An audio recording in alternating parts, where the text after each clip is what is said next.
Abikorino ba mbere igice cya 15. Reka tusome ku murongo wa 20. Abikorino ba mbere igice cya 15 murongo wa 20 haravuga ngo ariko noneho Kristo yarazutse mu bapfuye niwe yashurije abasinziriye. Suramo kandi ariko noneho Kristo yarazutse mu bapfuye niwe yashurije abasinziriye.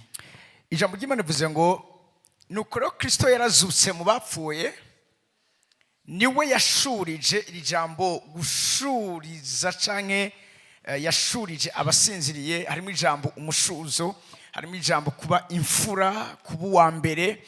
Bavuga ngo in fact Christ has been raised from the dead. He is the first among a great harvest of all who have died. Ni kuvuga ngo kuba yarazutse ni garanti Imana yahaye abayizeye yuko nabo bazozuka mu bapfuye. Imana ishimwe cyane. Ikimucumva umushuzo ni vya mbere. Birivuga ngo uko ivya mbere bimeze niko n'ivya nyuma navyo nyene biheza bikamera. Iyo aba Yesu yarapfuye ntazuke, nta vyizigiro tuba dufise ko natwe nitwapfa tuzozuka. Gupfa kazuka ni kimwe uyu munsi kitwigisha yuko inyuma ya buno buzima turimwo hariho ubundi. Abibaza ko bapfuye babiheze ntabwo ari byo na gatoya. Kuzuka kwa Yesu nikitubwira yuko inyuma ya buno bugingo hariho ubundi. Ntituzobaho gusa canke uko turiko turabaho ngaha, ariko hari ubundi bugingo bundi, hari ubundi buzima bundi inyuma y'ubu. Ndashaka kugenda ku murongo wa 45. Kandi uko niko handitswe ngo umuntu wa mbere Adamu yabaye ufise ubugingo, Adamu wo hanyuma yabaye impwemu itanga ubugingo. Duga hejuru gatohere kuri kahande. No kuzuka ko bapfuye ni nkuko, no kuzuka ko bapfuye ni nkuko. Habibwa ikibora hazugwa ikitabora. Umviriza, habibwa ikibora hakazuka ikitabora.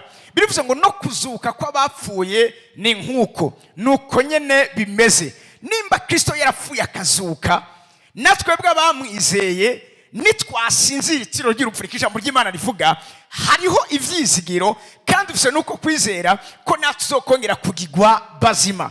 Bavuze n'ikintu gikomeye ngo nukuzuka ko bapfuye ni nkuko habibwa ikibora hakazugwa ikitabora. Kristo yarapfuye, Yesu yarapfuye aba nk'igitewe kugira ngo hashobore kuboneka ikindi kizuwa canke kibayeho. Ico naco sikindi ni mwemu zacu zitabora. Nivuga ngo ubuzima bwacu kare bwari bwo guherengetera, ariko biciye mu gikorwa Kristo Yesu yakoze cyo gupfa kongera akazuka, hari ico Imana yabonye, hari cazutse, habibwa ikibora hakazugwa ikitabora. Komeza mumvirize iyo list. Habibwa igikengegwa, hazugwa icicubahiro. Habibwa igikengegwa, hazugwa icicubahiro. Ndashaka tujane habibwa igikengegwa, hazugwa icicubahiro. Icicubahiro. Ibi byose ni vyakoretse ku buzima bwacu, kuko ico Kristo cyose yakoze yareka gikorera twebwe. Aho muri kici ambere abasangije umurongo kumva usumwana haza kuvuga usomye Behebura 12 ku murongo wa 2. Birivuga ngo mutumbere Yesu wenyene niwe nyanduruko yacu kwizera, kandi niwe yagusozereye. Birivuga ngo uyo kubw'umunezero yari yarasizwe imbere nico cyatumye yihanganira umusaraba, ntiyagira isoni ikindi umusaraba canke urupfu. Bisobanuye iki? Hariho umunezero Kristo yashizwe imbere, hariho ico yabona imbere. Aje hano muri nosi birivuga ngo yaje mu biwe, ariko abiwe ntibamwakira. Ariko nubwo abiwe batamwakiriye, ivyo ntivyamubuje kubona icyashizwe imbere yiwiwe. Shaka umuntu yaje muri kino kibanza utahure neza ipasika uri ico Imana yarondeye, uri umunezero w'Imana, uri umunezero w'ijuru ngaha muri nosi. Numva amenye ryari muri kino kibanza. Umunezero Kristo yashizwe imbere ntikwari guhabwa izina rya rurangiranwa, iryo yarisanganye. Umunezero Kristo yari yashizwe imbere si guhabwa ubushobozi, ni Imana ubwo yarabusanganye. Icubahiro cyane umunezero yarashizwe imbere si uko yari agiye guhabwa izina rya rurangiranwa, ico yari asanzwe akiri kuko yari Imana. Ariko umunezero yashizwe imbere yarabona twebwe twicaye ngaha, yarabona ubuzima bwa Claude, yarabona ubuzima bwa Jean-Marie, yarabona ubuzima ubuzima bwa Kati, yarabona ubuzima bwa Eme, yarabona ubuzima bwa umuntu wese ari muri icyo kibanza. Yesu yarabona imbere ariko arababazwa, yaravuga ati hariho umwe azonyizera, hariho abanyamusaga bazokizwa, hariho abanyabuyenzi bazonyizera, abo munyakabiga bazonyizera. Uwo niwo munezero yari yarasizwe imbere, vyatumye yihanganira ivyo yari karacamo. Uyu munsi rero turi umunezero wa Kristo ngaha muri ino si. Narivuze ngo turi umunezero wa Kristo hano muri ino si. Iyumvire uyu munsi Imana ikubona nk'umunezero wayo. Kristo avuga ngo ico nazira yari uyu, yari Filme, yari Tabita, yari Fabrice, yari Esperance, yari ico nazira kwari kubona abarundi bariko barizera, kwari kubona abarundi bariko baratabagwa, kwari kubona abarundi bariko barava mu vy'ubupfumu bagendeyemwo bihana bakizwa. Uwo niwo munezero yari yarasizwe imbere. Nivyo yaratewe, umva nyene habibwa, yarabibwiye mugabo hari icyo Imana yimbuye. Imana yimbuye ikitabora, Imana yimbuye icicubahiro. Ikitabora n'ubuzima bw'iwawe ntibuzopfa ngo buhere. Iki ijambo ry'Imana ivuga ngo kandi ngo icoma nkazokwipfira uko abagorotsi bapfa. Abagorotsi iyo bapfuye baba basinziriye, hari igihe bazosubira kumva ijwi ry'inzamba ry'umumarayika mukuru rizokwanonsa enlèvement, aho Yesu azoza kudutora abiteguriye kugaruka kwiwiye, kuko nimba yarazuse. Hari ibintu bishika kuri 5 tubwiza kumenya. Icambere no kuvuga kwa Yesu, icya kabiri no gupfa kwiwe, icya gatatu no guhambwa kwiwe, icya kane no kuzuka kwiwe, icya gatanu no kugaruka kwiwe. Nimba turiko turavuga ko yazuse, reka kandi tubijanishije ijambo rivuga ngo azogaruka gutora biwe. Hamwe niyagaruka azosanga imyambaro yawe yera, azosanga mbabwira ikintu kimwe, si bose bazokumva ya nzamba y'akabanga.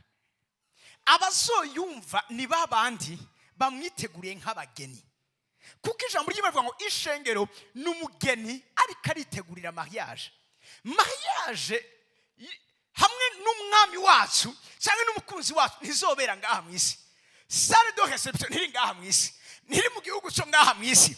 Ijambo ry'Imana tubwira ko izobera ku mugwa w'Imana Siyoni, aho nta yindi korinzo bikenewe, nta yandi matara yandi azoba kenewe, nta wundi muco. Birivuga ngo ubwiwe ni bazoba ari umuco w'ico gisagara. Ariko turiko turavuga ko yazuse, mugabo kandi reka wumve ko azogaruka. Hari Islam nazindutse numviriza mu gatondo y'umugabo w'umunyamerika yayise ngo it's Friday but Sunday is coming. Ngo ni kuwa gatanu, ngo mugabo kuwa Mungu haraje. Ariko avuga kuwa gatanu, yariko avuga asusanya ibihe vy'ukubabazwa, ibihe vy'ukubitwa, ibihe bibi umwami Yesu yaciyemo. Aravuga ngo ivyo vyabaye kuwa gatanu, ibijanye no kumubamba vyabaye kuwa gatanu, ibijanye no kumusomera vyabaye kuwa gatanu, ibijanye nuko urumva abantu bamucira urubanza ivyo vyabaye kuwa gatanu. Ariko kuwa Mungu hariko haraza. Kuwa Mungu ni umunsi wa mbere w'indwi. Ivyo babikora bari bazi ko barakoze ivyo bashaka, abansi umusaraba bari bazi ko barahejeza igikorwa cyabo, mugabo ntibari bazi yuko biratanguye. Kuwa Mungu uwo bishe azoba yazuse, kuwa Mungu uwo bahamvye azoba ari muzima. Amen yanyu muri kino kibanza. Nico gituma iri jambo rivugwa Luka 24 ku murongo ngo twihute, cyangwa ku murongo wa mbere, ariko turasoma twihuta. Amen. Luka 24 aravuga ngo kuwa mbere w'iminsi indwi kare mu mutwenzi. Kuwa mbere w'iminsi indwi, iyo uvuze kuwa mbere w'iminsi indwi ni dimanche, c'est lundi. Iyi ni kalendari y'Abaroma. Ariko ubundi isabato ni samedi. Umunsi wa mbere w'indwi ni dimanche. Rimwe muzohura n'abantu bakubwira ati kubera kimwebwe mudasenga ku munsi w'isabato, kandi Imana yasavye ko isengwa ku munsi w'isabato. Iryo ni isezerano rya kera ubwa mbere na mbere. Imana ntisaba ko bayisenga umunsi umwe. Imana mu isezerano rishasha idusaba ko tuyisenga imisi yose. Ico cyambe. Icya kabiri, harakubwira ati kubera iki mudahimbaza isabato. isabato yacu twebwe iri kwa Mungu atari kubera yuko ndazi abanyamadini n'abakuru ndazi bivyanditswe bavuze ko dusenga kwa Mungu. Twebwe kwa Mungu ntabari ku isabato. Isabato nejo samedi. Kwa Mungu twebwe dusenga nk'ishengero duhimbaza twibuka ukuzuka k'Umwami wacu. Sibijanye n'isabato. Isabato ni samedi. Ariko twebwe dusenga dimanche kuko ari wo munsi Yesu yazukiyeko. Donc iyo dukoranye ubundi nuko nyene uburyo butatworohereza, ubundi misosi yo dukoranye kwa Mungu twabiza kuba tugira sensene. Kuko igihe cyose Yesu yavuze ngo uko mukoranye mwame mwibuka umubiri watanzwe n'amaraso yasheshwe ku bwanyu. Chaque dimanche tuba dukorana twibuka igikorwa Kristo Yesu yakoreye ubuzima bwacu. Kuko uyu munsi witwa Mazimono yavuze kino kintu, aravuga ngo hari ingabire zibiri Imana yahaye abantu. Ingabire ya mbere is life na ubuzima. Ingabire ya kabiri ikomeye abantu batazi ko Imana bahaye n'urupfu. Haleluya. Nubwo twese tuguma dushaka kubaho, ariko burya urupfu nago ni Imana yaruremye, kandi urupfu ni ingabire Imana yaduhaye. Kurya iyo uvutse mw'isi bavuze impundu, kuko hari uwuje. Niyo upfuye mw'isi nukuba winjiye ahandi hantu, nabo barasereba bakavuga ngo hari umugororotsi atashe. Haleluya. Ariko gusa raba kino kintu, urupfu rwa Yesu rwakuyeho ubushobozi bw'urupfu. Gukuraho ubushobozi bw'urupfu birasobanuye iki? Satani uyu munsi wafise ijambo rya nyuma kubizanye n'urupfu ku buzima bw'iwawe. Kera Satani adasize ngo nakarapfa yarapfa. Mugabo Yesu amaze kuza, ijambo ry'Imana twereka kungene yamwatse ubushobozi, uwarafise ubushobozi bw'urupfu ari we wamugwanizi. Nimba Yesu yaraneseze rupfu na kuzimu, ntituzopfa kuko Satani avuze ngo dupfe, tuzopfa kuko hageze ko dutaha iwacu. Ibi uvuriza biba uretse bigufasha, ibi biguha ubusizi bw'amanga, kumenya neza ko ubuzima bwa buri mu kiganza c'Imana. Hari agakuru nigeze kumva kandi verima nimba karabayeho canke nimba ari byo, ariko ni keza cyane karigisha ngo umutama umwe yafashe agakoko gatoya ara kari nk'aka insect, abaza umwana ati mwana, hano ifise agakoko, none kubwawe kariho canke kapfuye? Umwana aba umunyabwenge ataravuga ngo mvuze ngo kariho ushobora kukica ukagafyonda nta nivyo nza kubona, mvuze ngo kapfuye ushobora kukareka kakabaho kagahema. Aravuga ngo ubuzima bwako gakoko bufiswe na wewe. Agakuru nagakunze cyane. N'ubuzima bwacu kuva Yesu apfuye akazuka, ubuzima bwacu bwarakuwe mu maboko y'abarozi, mu maboko y'abansi, mu maboko ya Satani, mu maboko y'abadayimoni. Uyu munsi ubugingo bwacu buri hehe? Buri mu kiganza c'Imana. Yesu avuga ikintu gikomeye ngo inzitiro zanyu yazishushanyije mu kiganza canje, nta numwe asobora kubanyaka. Shaka unkomere umuntu ari wande yawe umubwire ngo uri mu kiganza c'Imana, nta numwe asobora kugukurayo.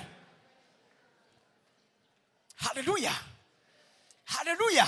Nubwo kwa muganga bo baratoye ijya ngwara, ndakungere bivuga ngo iyo ngwara si yo kumwica.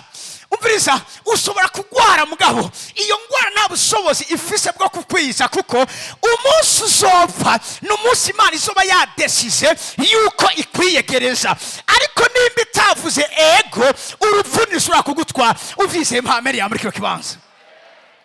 Abakuroga abama bariko meje gusengera mu mwanya umuntu afise bermere we w'umurozikazi aryamye aguma ari karakinda, afise akazu yubatse aho hantu baba, yashinzemwo icumu, haragakono rikaza guterekeramwo. Ivyo bibera ngaho Bujumbura. Namubwiye ngo uko vyo bimeze kose wame ubizi ko ubuzima bwa buri mu kiganza c'Imana. Naho yoba ari umupfumu araguza ku murango no mw'ijoro, nta bushobozi agufise. Baba ndashafise muri kino kibazo kumva ameni yaho. Hari gihe tugenda dufise ubwoba bw'urupfu. Abafise ubwoba bw'urupfu n'abantu bataramenya ico Kristo Yesu yakoreye ubuzima bwabo. Rabira ijambo, garukana iryo jambo ryo muri Yesaya. Rabira ijambo ry'Imana avuga ngo ehera ngushushanyije mu biganza vyanje. Mu Cyongereza avuga ngo see, raba, I have written your name on the palms of my hands. Umwibuke ko izina ry'umuntu niyo destiny yiwe. Uko witwa ni kuzoba. Alo. Izina ni ryo muntu. Sika barundi bavuga. Your name is your destiny. Nico gituma abo Imana yagirira neza hari ikintu cyamera cyangwa gukora yabanze kubahindura izina. Aburahamu imbere yuko Aburahamu yitwa Aburahamu. Mbwa Imana avuga Aburahamu ni izina yiswe na papa wiwe w'umwidorate. Papa wiwe yasenga ibigirwamana. Imana zari zaramubwiye yuko azoba umuprince w'abantu, azokorera abantu mugabo nta mugisha zo kwigeragira gwiwe. Hari abantu babaye ubwo buzima no gukorera abandi, no gutungisha abandi, no gutuma abandi bashika mu bikomeye, no gutuma abandi bamererwa neza, ariko ubwabo bakama bari hahandi. Ubwo nibwo bwari ubuzima bwa Aburahamu. Ariko ijambo ry'Imana hamubwira ngo Imana imugendereye iramubwira ngo ntuciswe Aburahamu, wiswe Aburahamu. Aburahamu rifise isiguro ryiswa ngo the father of many nations, papa w'amahanga menshi. Inkuru nziza mfise kubabwira uyu munsi nuko twacisha uruvyaro rwa Aburahamu. Umugisha wa Aburahamu niwo wahindutse umugisha wacu. Mpameni ya muri kibanza twagizwe isoko y'umugisha ku mahanga menshi. Hallelujah. No boundaries anymore. Na karibu bugira kandi. Na kunani kubugira kandi. Ibiza bize kuduseka tuzi neza ko tusanyizwe mu biganza vy'Imana. Amazina yacu yanditswe mu kiganza c'Imana. Ijambo ry'Imana rivuga ngo nta ushobora. Nagushayije mu biganza vyanje. Inzitiro zawe ikirasho kiraryoshe. Ndazihoza ko amaso. Imana iguma iriko irakuraba. Raba ku murongo ukurikira wa 17. Hasavuga gute? Hasavuga ngo abana bawe baza bihuta. Mu Cyongereza avuga ngo soon your descendants will come back. Abawe watwaye bazokugarukako. Abana bawe bazoza vuba. Umugisha wawe uzoza vuba. Amahoro yawe agiye kugaruka vuba. Ivyo watakaje uragiye kubisubizwa vuba. Ugiye gutunganirizwa vuba. Ndetse afise abantu muri kiro kibanza canke next. Abana baza bihuta. Abaguhoneje n'abaguhinduye amatongo bazokuvamwo bagende. Kubera iki? Kubera Yesu Kristo Yesu yakoze. Urupfu rwa Yesu no kuzuka kwiwe vyaje kwirukana, vyaje gusohora abaduhoneje, abaturijije, baba ndacabafise muri kiro kibanza mwumva amen yawe.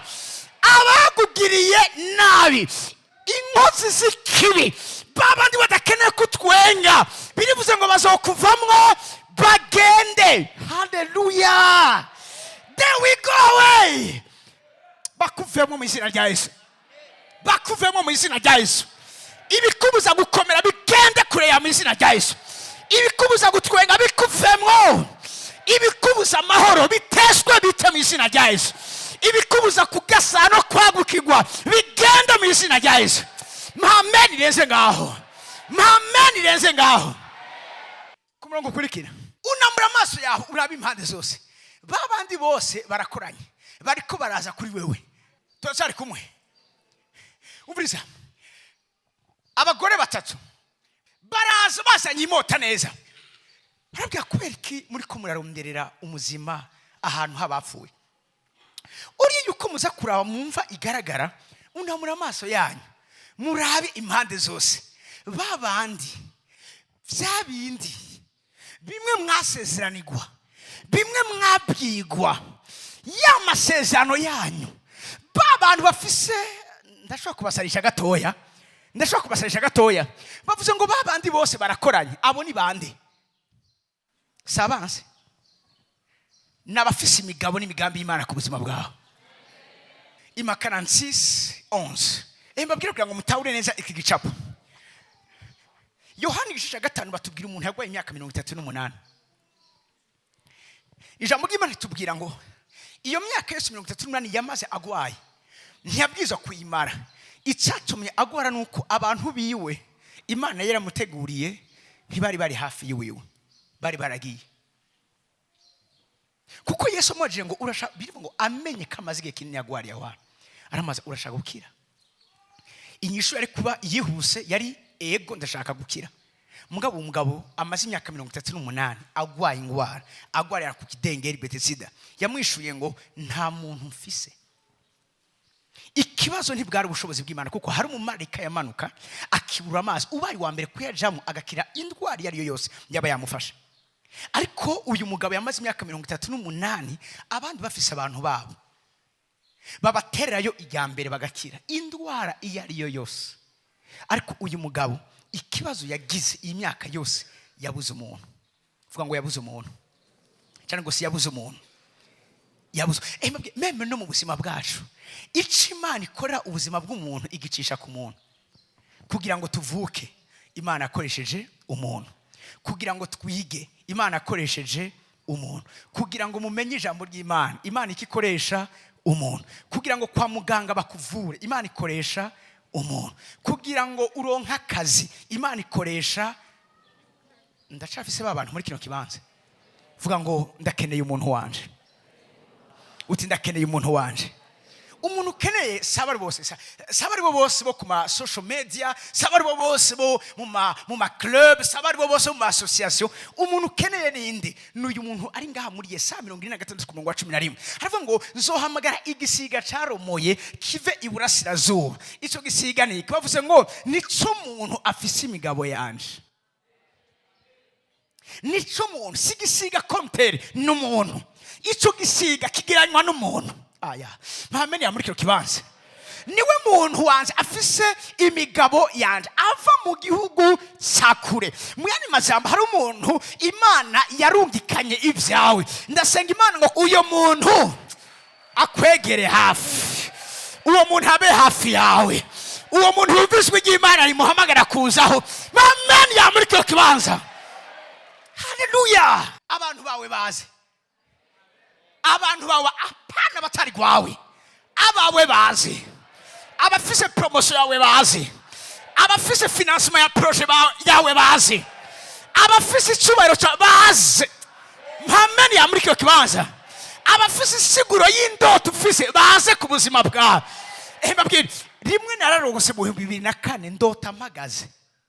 Iryo yerekwa nagize ryambwira ubuzima bwanje bwose n'imbere yuko mvuka. Uyo mugabo yaraje, uyu muntu ndamuzi, twarahuye 2004. Yaraje arambwira papa na mama batarahura. Yaraje arambwira ivyo ubuzima babayemo ntarabaho. Yaraje arambwira kuvuka kwanje. Uyo muntu yaraje arambwira ingene nakuze. Yaraje arambwira ico nari uwo mwanya nico nzoba. Ivyo ndimwo uyo munsi uyo muntu yarabimbwiye, ariko sinaninzi vyari vyo. Jewe nagira ngo narose kandi narose mpagaze. Umunsi umwe mpura n'umuntu wanje arambwira kimwe ku kindi ico bisobanuye. Uwo munsi namenye neza ko bwa bundi sinavuse ngo kugira ngo nkore ivyo nigeneye, navuse kugira ngo mbinyegu yiharije y'Imana, mbumukozi w'Imana. Ivyo nkora vyose mbikora nzi agenda iri ku buzima bwanje. Uyo n'umuntu wanje twaho niwe yambwiye ko nzovuga ubutumwa bwiza. Sinari bwahagara imbere y'abantu bavuga ubutumwa bwiza. Niwe yambwiye ko nzosengera abantu bagwaye. Niwe yambwiye ko nzogenda ibihugu vuga Kristo Yesu. Vyarabaye bimwe, hari n'ibindi bigiye kuba. Yarambwiye ivyo bikorana uyu munsi dukora, namwebwe yarabambwiye gusa sinari ndabazi. Urakeneye guhura n'umuntu wawe. No, hari umuntu muhura ubuzima bwawe bugahinduka. Hari umuntu muhura amaso yawe akuguruka. Hari nabo muhura kuko atarabi wawe badafise imigabo y'Imana mu buzima bw'iwawe, hagutera ucimbere habugatera usubira inyuma. Hari abonzi bahukanishe abantu babanye bakundana. Hari abonzi bateranije abagenzi bakuze basangira vyose. Hari abonzi babakuje mu kazi. Hari abonzi barubinye ubuzima bwabo. Abo Imana ibarinde, Imana ibashire ku nzira. Ibisiga vyaromoye ariwe muntu w'Imana ava mu gihugu cyakure afise imigabo y'Imana kuvyerekeranye n'ubuzima bwawe. Uvyize numva amen yawe cyane muri kino kibanza. Afisa amavuta ukeneye ku gikorwa cyose Imana igutoraniriza. numva amen yawe. Biravuga ngo Yosuwa yari ku impemu y'ubwenge ngo kuko Mose yari yaramurambise ko ibiganza. Aba bantu iyo muhuye bakurambise ko ibiganza hari impemu wakira, bakora transfer d'esprit meze neza. Aba bantu bagukura mu kinogo, abantu bagukura mu mwijima, aba bantu bakwereka ibikomeye bihambaye Imana ategura ubuzima bwawe. Vuga ngo abantu banje banyegere. Hallelujah. Ndakundira bikivuga ngo narabivuze. Sije ndiko ndabivuga. Muzima ndabivuga shize amanga. Nuko atari je ndiko ndabivuga ari Imana. Je ndiko ndasubira mu ivy'Imana yavuze. Birivuze ibaze Imana ikivuga ngo narabivuze. Ko izoguhuza n'umuntu wawe. Abakobwa muri ngaha akariro gake na friend. Abagendesha imiduga sivyo bisiga vyaromoye Imana barungikiye. Aba batelefona bari hanze diaspora turabakunda kandi Imana ibahezagire bagire neza. Mugabo suka ari mu diaspora bisigura ko akuvugishije ari Imana kwishuye. Allo turashari kumwe rindira. Haro principe dufise ngaha, ibanga ryo kunyaruka no kurindira. Ukeneye gusiga abariko bariruka, icara ku birenge vy'Umwami. Stay longer there. Guma ngaho. Nuhaguruka atatu yakubwiye. Ni wahaguruka yakubwiye uzokwirukira imbere abakwirukiye imbere. Hallelujah. Narabivuze no kubishitsa nzogira iki? Ninda zobishitsa. Ninda zobishitsa. Narabigabiye mwani majambo naravyiyuviriye narabigambiriye. Birivuga ngo no kubikora nzogira iki? Abawe rero bazi. Halada word of God. Ndakunda ijambo ry'Imana. Rero mbo ndahejeje. Kandi ndahejeje sura kuvuga byinshi. Kuko ndumva mbandanije. Ari abantu bashobora kumera amababa. Arwigeze kumbwira ngo poto ngo umuntu vraiment ngo yari yateguye kwiyahura ngo akakumva uri kurigisha ngo yoca bivamo. Ni kubera uwo muntu yorinda bivamo kubera ko twahuye nuko mba ndamubereye uyu muntu baba bariko baravuga ngaho. Shira ikiganza cyawe ku mutima wawe uvuga uti Imana ngira umuntu abantu bakeneye kugira ngo bagirirwe neza. Suramukanta Imana ngira umuntu abantu bakeneye kugira ngo bagirirwe neza. Amen. Nta kintu kiryoshe nko kuba umuntu abantu bakeneye. Ugakora ikintu bakavuga ati niki twari dukeneye, n'uyu twari dushaka, n'uyu twari ko turarondera. Uko no kuba umugisha bikomeye biruta meme n'umugisha w'ibintu.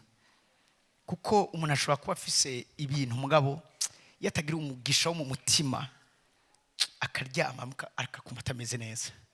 Ndaza bamabanyandike ati numva ashaka kwiyahura. Uwambwira ivyo afise V8 zibiri muhira, afise inzu nziza bamwe ifise piscine, mwakubwira ati numva ashaka kwiyahura, numva ubuzima tagubugira. Nikora ko ufite ibintu ntibikugira ku umuntu.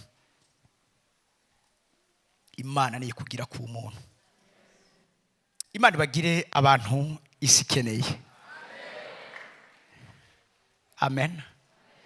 Kwa mbere y'imisi ndwi kare mu mutwenze baja kumva bajanye imota neza bateguye.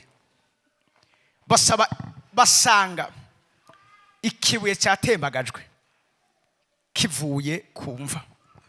Nabwiye muri kirute ya mbere iyo bavuze ngo ikibuye basanga ikibuye cyatembagajwe, ntibavuze ngo basanga ikibuye cyatembagaye. Bavuze ngo cyatembagajwe hari umuntu ari responsable wavyo. Bivuga ngo hari umuntu yabikoze. Ndasenga Imana kugira ngo nawe ikibuye kikubujije kwinjira mu vyawe Imana igitembagaza. Canke ubu umuntu wo kugitembagaza uko nawe Imana ashaka kugukoresha. Mpame nirenze ngaho. Mpame nirenze ngaho. Ku murongo ukurikira wa gatatu baravuga ngo binjirayo ntibasangamo ikiziga.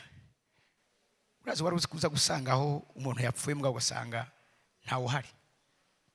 Wari uzi neza ko bazosanga ugwaye mbwa ugasanga wuguruye aho wari witeze ingwara ugasanga nta ngwara ihari, negative. Binjiye birivuze ngo basanga nta kiziga c'umwami Yesu. Aka kantu nagakunze cyane. En fait, iyo ukunda Bibiliya ukayisoma utari kurihuta ngo uheze, ubona ibindi binyegezwa bindi. Bavuga ngo ntibasangamwo ikiziga c'umwami Yesu. Ntibavuze ngo ntibasangamwo ikiziga ca Kristo. Kuko Kristo na Yesu baratandukanye. Yesu niwe yatijije umubiri Kristo. Car un enfant nous est né et un fils nous est donné. Umwana, bavuze umwana cyangwa le fils de Dieu, ni mpemu y'Imana, ni Kristo. Oro mwibuke ko ku musaraba yavuze ngo mu maboko yawe niho nishize. Nico gituma uwo bajanye mu mva ntiyari Kristo, yari umubiri wa Yesu. Kristo yari hehe? Kristo yari mu biganza by'Imana. Avuye ku Mana, Kristo yamanutse kuzimu aja kunesha Satani. Aza kubwira ubutumwa bwiza impwemu z'abari barapfuye. Ibyo singene kubyinjiramo nibindi vyigwa bindi. Ariko binje basanga nta kiziga c'umwami Yesu gihari. Wow. Umviriza inyishu baciye babwira. Ivyo bibazazaniye abagabo babiri bahagara iruhande yabo bambaye impuzu zikayangana. Umviriza? Bagitinye bunamise amaso hasi, barabaza bati niki gitumye muronderera uriho ahantu habapfuye? Umurongo ukurikira no turangiriza. Ntari hano ariko yazutse. Ntari hano ariko yagize iki? Yazutse. Mwibuke uko yababwiye akiri i Galilaya. Ubutumwa dufise uyu munsi nubwo kubabwira ngo ntakiri mu bapfuye, yarazutse, ni muzima gushisa ibihe byose, amasi menshi ku mwami w'abami. Yaravuze ngo igihe cyose mukoranye muze mwame muvyibuka.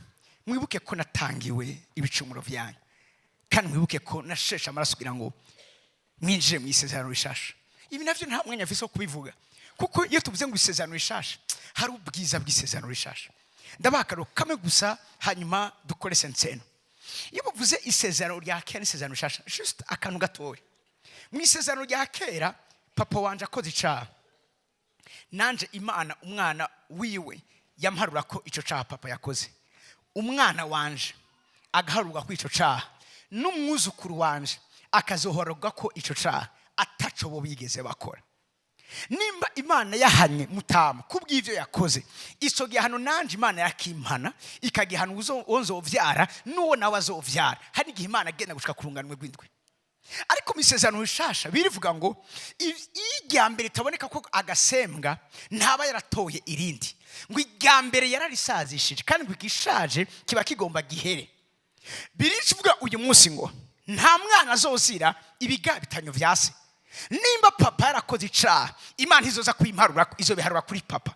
Birivuga ngo basokuru babo bariye inzabibu z'ibitumbwe, amenyo y'abana bari yajiginyugwa. Ngo ariko mu gihe kigiye kuza mu gihe c'isezerano rishasha, ngo umwe wese azozira ivyo yakoze.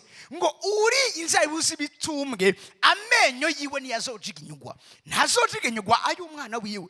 Birivuga ngo uyu munsi ndi responsable y'ivyo nkoze, umwana wanje nawe aba responsable y'ivyo yakoze. Ako nakaroro kamwe kugira mubone iyo bavuze isezerano rishasha ico Bibiri kiravuga. Mu isezerano rishasha umviriza, ivyo udashoboye Imana iraza ikabigushoboza. Mu isezerano rya kera Imana yabahamananiza kugira ngo abananire, hanyuma ironke akajya kukubahana kuko barabagararije. Ariko uyu munsi Imana no mu ntege nke zacu, birivuga ngo mu ntege nke zanje niho Kristo, inkome za Kristo zigira iki? Zigaragarira. Niko ngumene majambo Imana uyu munsi birivuga ngo kuko tutazi kwene dusenga, niyo tutazi kwene dusenga, ngo mpemu Imana aradusengera atunihimeneho itovugwa. We azi biri mu mutima w'Imana ngo adusengera ubugombe bw'Imana ku buzima bwacu. Ubwo ni ubwiza bw'isezerano rishasha. Ikindi nuko agakiza sinagakoreye, iyi mihezagiro turiko turavuga siyo nakoreye, ariko Kristo yarabikoze ku bwanje. Nibwo bwiza bw'isezerano rishasha. Uyu munsi sarambwira ngo mwana wanje, nimba unyizeye, ivyo nagutsindiye vyose, ivyo nakuronkeye vyose birabagwawe. Uyu munsi turi abatunzi, atari kubera ko twakoze kugira ngo dutunge, turabatunzi bo kugira neza kw'Imana kuko Kristo Yesu yemeye gupfa akazuka. ko bimeze bityo tuvuga iki? Abaroma 8:31.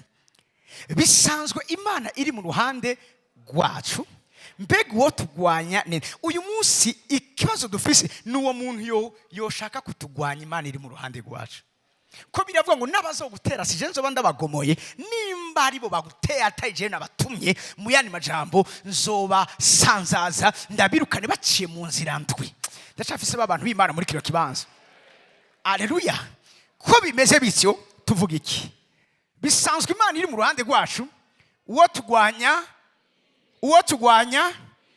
tugwanya mumbariza uti ninde? Avuye he? Akomotse he? Yisunze iki? Yitwaje iki? Yishimirije iki? Afise iki?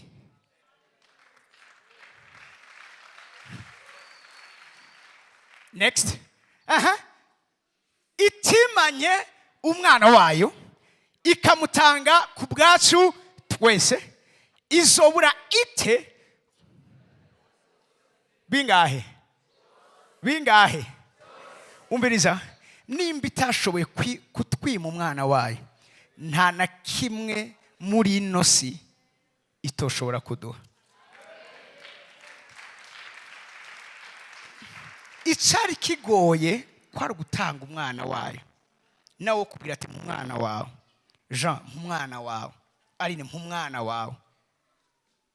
Gutanga umwana ico cari kigoye, mugabo nimba arashoboye gutanga Kristo, ndavugishijwe azoguha n'ibyo utamusabye.